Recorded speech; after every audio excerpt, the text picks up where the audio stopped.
Of course, when you're thinking about hiring a publicity expert to help you, one impulse is, can you get a freelancer? This video is brought to you by Pies Academy. And so let's look at the options of the freelancing sites.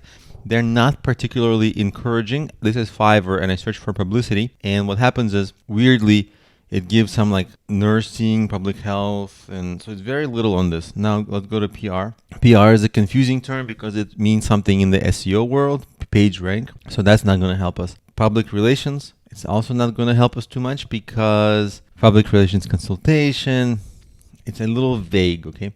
So these are not great. Now let's go to Upwork, and I'm going to search for publicity. So the people here are at least a little closer. As you see, they're a little bit too expensive, but that's fine. We can maybe find someone cheaper, but the people here don't particularly fit our needs either, right? Content manager, this one is a social media content and blog pro. Like, they're not a fit. There just aren't particular like people who are very good. Now the only person here so far that I found is press release specialist, a little bit expensive. Now she might be actually good. See that 36 years of journalism, media relations, web development.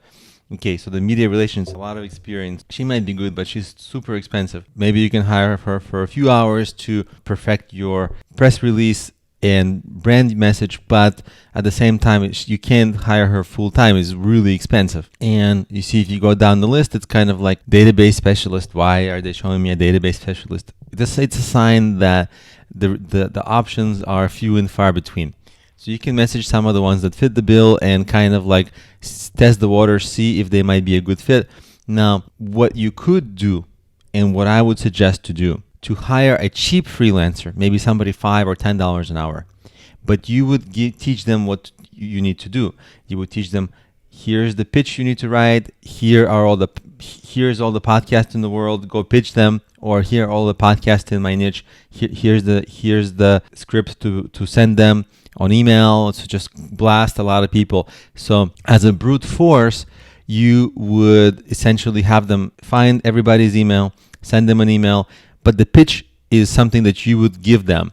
And the pitch is something that you and I we perfect that in this course, essentially, how you stand out, your branding message, all that. But you just give them the materials, and you hire a cheap freelancer who's just basically going to brute force all the time. All they're going to do is find opportunities for you and pitch the opportunities. And they're going to get a very small response rate, maybe 2-3% really, but it doesn't matter because even though they're doing this manually, as you experience it, it's almost an automated strategy because you know that in a few hours of work of theirs, you will get maybe some kind of an invite to a podcast or a blog or something, so that for you it's essentially a way to automate the boring brute force cold outreach, and that can be done by a freelancer very effectively.